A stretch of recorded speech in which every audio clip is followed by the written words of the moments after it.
बिस्मिल्लाहिर्रहमानिर्रहीम। नन ज़मंगा द इरशाद सरफ 47 नंबर दर्स से पनन दर्स के बमंगा बाब अव्वल सरफ कबीर फ़िल नहीं हाजिर मजहूल मुअक्कद बानून ताकीद खफीफा वायु दा दर्स पवायु द दिन मख के मंगा दर्स के मुअक्कद बानून ताकीद सकीला वेले सकीला नून मुशद्दद तवई बार बार ज़दा खबर ज़का कुम चिदा ज़मंगा पखा याद शी और खफीफा नून साकिन तवई दे जज़म वाला नून तवई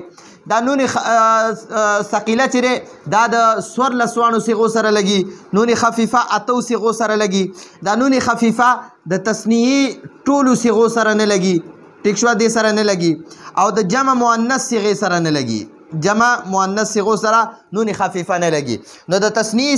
سلور صيغې دي نو هغه سلور صيغو سره نون خفيفه نه لګي او د جمع مؤنث دوه صيغې دي د دوه صيغو سره نون خفيفه نه لګي نو دا دوه او سلور دا شپږ صيغې شوي نو د شپږو صيغو سره نون خفيفه نه لګي او دا نون ثقيله 14 وانه د گردان سور له صيغې وي سور له وانه صيغو سره نون ثقيله لګيږي دا شد والا نون او دا نون خفيفه ساکن نون دا صرف اتو صيغو سره لګي دا واحد مذکر صيغه سره لګي واحد مذکر غائب سره او بیا د جمع مذکر غائب سره لګي ٹھیک شو بیا د واحد مؤنث غائب صيغه سره لګي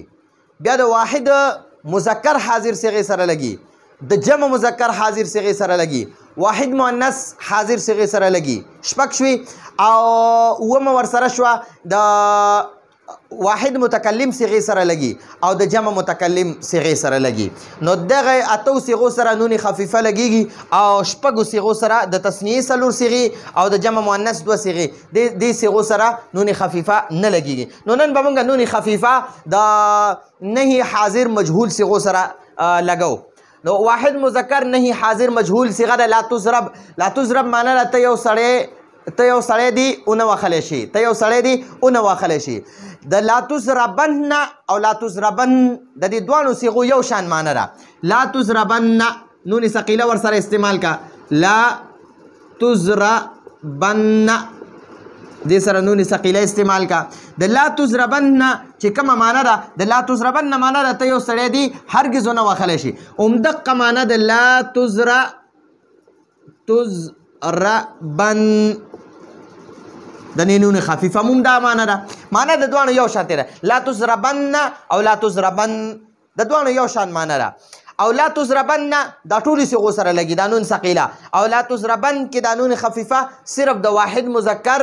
صيغه سره لګي د جمع مذکر صيغه سره لګي او واحد مؤنث صيغه سره لګي بس د نور د تثنیه د سره نه لګي د تثنیه مذکر او تثنیه مؤنث د سره نه لګي او د جمع مؤنث صيغه سره نون خفيفه نه لګي نو مونږه اوس د نون خفيفه د صيغو سره استعمالو لا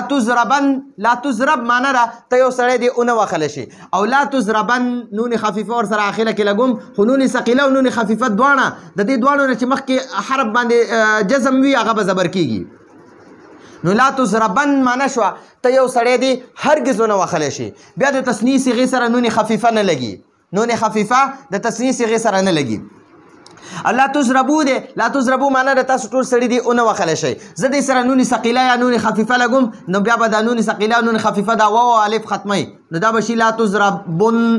تضربون معنی تاسو ټول سړی دی هرگز نه واخلی شي لا تضربون تاسو ټول سړی دی هرگز نه واخلی شي لا تضربون تاسو ټول سړی دی هرگز نه واخلی شي بیا اوس واحد مؤنث حاضر مجهول صيغه ده د نه حاضر مجهول لا تضربي معنی را ته یو خزه دی اون واخلی شي او لا تضربن قانون ثقيله ور سره لګي دا مشدد نون او قانون خفيفه ور سره لګي خود دینه دا یا به ختميږي دا دوانه نون کې ور سره کم یو نون هم لګي دا یا به ختميږي او دلته به نون ثقيله ولګي یا نون خفيفه ولګي نو لا تضربن یا لا تضربن د دوانو معنی را ته یو خزه دی هرگز نه واخلی شي بیا د تثنیه مؤنث صيغه سره نون خفيفه نه لګي او د جمع مؤنث صيغه سره نون خفيفه نه لګي نو د دریو صيغو سره نون خفيفه ولګیدو او دریو صيغو سره نون خفيفه نه لګیدو نو لا تضربن ته یو سړی دی هرگز نه واخلی شي لا تضربون تاسو ټول سړی دی هرگز نه واخلی شي لا تضربن ته یو خزه دی هرگز نه واخلی شي نو دا زمونږه دا باب اول صرف کبیر فعل نه حاضر مجهول مؤکد بانون تاکید خفيفه گردانو راتلون کې درس پر اجازه غواړو هذا هو المرام والله اعلم بحقيقه الكلام